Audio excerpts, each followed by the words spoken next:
नमस्कार साथियों, मैं हूँ चिरंगी। आपका स्वागत करता हूँ मेरे YouTube चैनल चिरंगी क्लासेस में। साथियों, आज के इस वीडियो में हम छत्तीसगढ़ के महत्वपूर्ण पहाड़, पर्वत और उन पर्वतों के चोटी के नाम को और उनकी ऊंचाई कितनी है तथा वे कौन कौन से ज़िले में स्थित हैं, उन सारे पॉइंट्स को पढ़ने वाले हैं। ठीक है, तो चलिए बिना देरी के हम क्लास की शुरुआत कर लेते हैं। सबसे पहले हम देखेंगे गौरलाटा चोटी के बारे में। गौरलाटा चोटी के लिए आपको आना पड़ेगा बलरामपुर जिला में। हमारे छत्तीसगढ़ का मैप आप देख पा रहे हो, ये रहा छत्तीसगढ़ का मैप।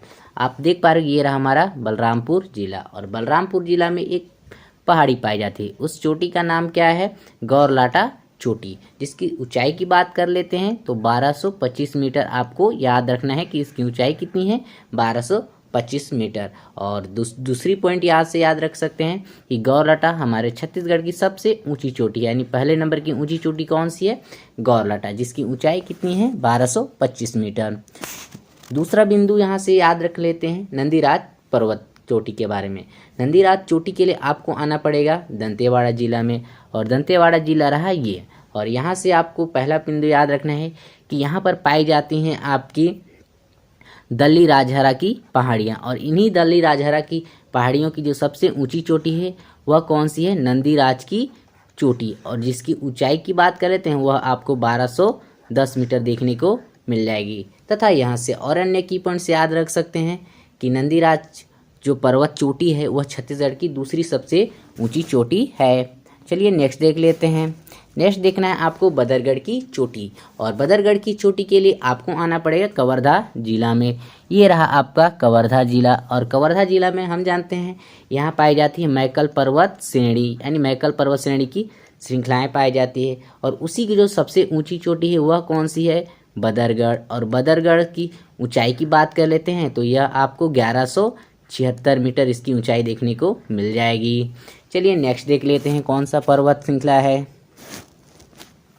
नेक्स्ट है मैनपाट। मैनपाट के लिए आपको आना पड़ेगा हमारे सरगुजा जिला में। सरगुजा जिला ये रहा, यहाँ पर पाया जाता है सरगुजा जिला मैनपाट, है ना। और मैनपाट की जो सबसे ऊंची चोटी है वह 1152 मीटर है। तथा यहाँ से अन्य की पॉइंट्स यहाँ से याद रख सकते हैं कि छत्तीसगढ़ का शिमला किसे कहा जाता है? तो छत्तीसगढ़ का शिमला आपको मैनपाट को कहा जाता है। चलिए नेक्स्ट देख लेते हैं।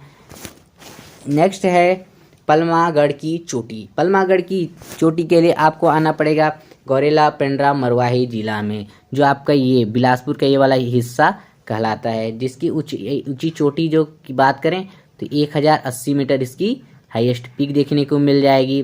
तथा यह पेंड्रा लोरमी के पठार का हिस्सा है। चलिए नेक्स्ट देख लेते हैं। नेक्स्ट कौन सा है? नेक्स्ट है अबूझमाड़ की पहाड़ियाँ। और अबूझमाड़ की पहाड़ियों के लिए आपको आना पड़ेगा नारायणपुर जिला। ये रहा आपका नारायणपुर जिला। यहीं पर पाई जाती है अबूझमाड़ की पहाड़ियाँ। यहाँ से अन्य की पॉइंट्स याद रख सकते हैं कि अबूझमाड़ की पहाड़ी की ऊंची चोटी कितनी है? तो यह आपको 1076 मीटर इसकी हाईएस्ट ऊंचाई देखने को मिल जाएगी। तथा यहाँ से की पॉइंट से याद कर सकते हैं कि अबूझमाड़ में ही अबूझमाड़ की जनजातियाँ पाई जाती है। चलिए नेक्स्ट देख लेते हैं। नेक्स्ट है लाफागढ़ की चोटी। और लाफागढ़ की चोटी के लिए आपको आना पड़ेगा कोरबा जिला। ये रहा आपका कोरबा जिला। और कोरबा जिला में ही पाई जाती है लाफागढ़ की चोटी। और लाफागढ़ की चोटी की ऊंचाई कितनी है? तो 1048 मीटर इसकी ऊंचाई देखने को मिल जाएगी। और यह कौन से श्रृंखला का भाग है? तो यह पेंड्रा लोरमी के पठार का भाग है। चलिए नेक्स्ट देख लेते हैं। नेक्स्ट देखना है आपको जारंग पाट। और जारंग पाट के लिए आपको आना पड़ेगा पुनः बलरामपुर जिला में। और बलरामपुर जिला में आने के बाद इसका याद रखना है कि जारंग पाट की ऊंचाई कितनी है? तो 1045 मीटर। चलिए नेक्स्ट देख लेते हैं। नेक्स्ट है देवगढ़ की चोटी। और देवगढ़ की चोटी आपके सभी एग्जामों के लिए बहुत महत्वपूर्ण है और कई सारे एग्जामों में भी पूछा जा चुका है। तो देवगढ़ की चोटी के लिए आपको आना पड़ेगा कोरिया जिला में। ये रहा आपका कोरिया जिला। और कोरिया जिला में ही पाई जाती है देवगढ़ की पहाड़ियाँ। उन्हीं देवगढ़ की पहाड़ियों में से जो सबसे ऊंची चोटी है वह कौन सी है? देवगढ़ की चोटी, जिसकी सर्वोच्च ऊंचाई की बात कर लेते हैं तो 1033 मीटर इसकी ऊंचाई देखने को मिल जाएगी। जो आपका यह आपको कैमूर पर्वत श्रेणी का हिस्सा देखने को मिलेगा, यानी हमारे भारत में कैमूर पर्वत श्रेणी पाई जाती है। उसी का जो भाग है यह देवगढ़ की चोटी हमारे छत्तीसगढ़ में फैला हुआ है, जो आगे विंध्याचल पर्वत से जुड़ा हुआ है।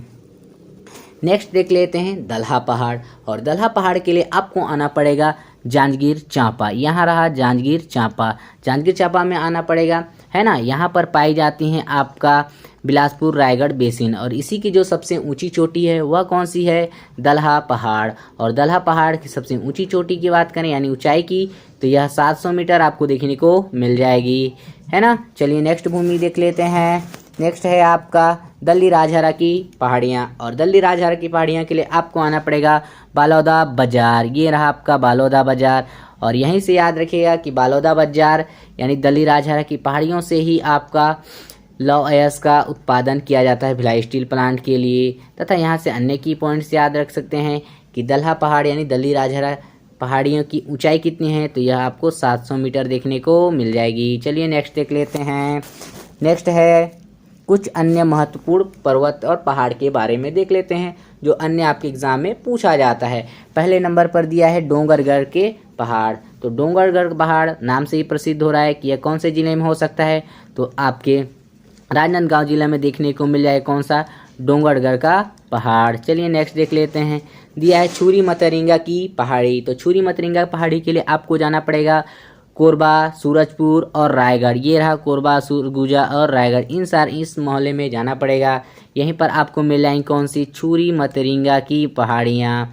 आगे देख लेते हैं रामगढ़ की पहाड़ियाँ, और रामगढ़ की पहाड़ियों के लिए आपको जाना पड़ेगा सरगुजा जिला में। सरगुजा जिला में उदयपुर में आपको मिल जाएगा छुरी मतरिंगा की पहाड़ी। उसके बाद दिया है कैमूर पर्वत श्रृंखला, और कैमूर पर्वत के लिए आपको जाना पड़ेगा कोरिया जिला में। अभी मैंने बताया कोरिया जिला में क्या पाया जाता है, देवगढ़ की पहाड़ियाँ, और ये देवगढ़ की पहाड़ियाँ ही कैमूर पर्वत श्रृंखला का हिस्सा हैं। फिर नेक्स्ट देख लेते हैं सिहावा पर्वत, और सिहावा पर्वत के लिए आपको जाना पड़ेगा धमतरी जिला में। ये रहा आपका धमतरी जिला, ये रहा आपका सिहावा पर्वत। सिहावा पर्वत के बाद आपको जाना पड़ेगा आरी डोंगर, जो आपके कई सारे एग्जाम में पूछा गया है। तो आरी डोंगर के लिए जाना पड़ेगा आपको कांकेर जिला। ये रहा आपका कांकेर जिला। कांकेर जिला में कौन सा, आरी डोंगर। कई एग्जाम में पूछा गया है, याद रखिएगा आरी डोंगर कौन से जिला में स्थित है। इसके बाद अन्य देख लेते हैं कि छोटे डोंगर और बड़े डोंगर के नाम से भी पूछा जाता है।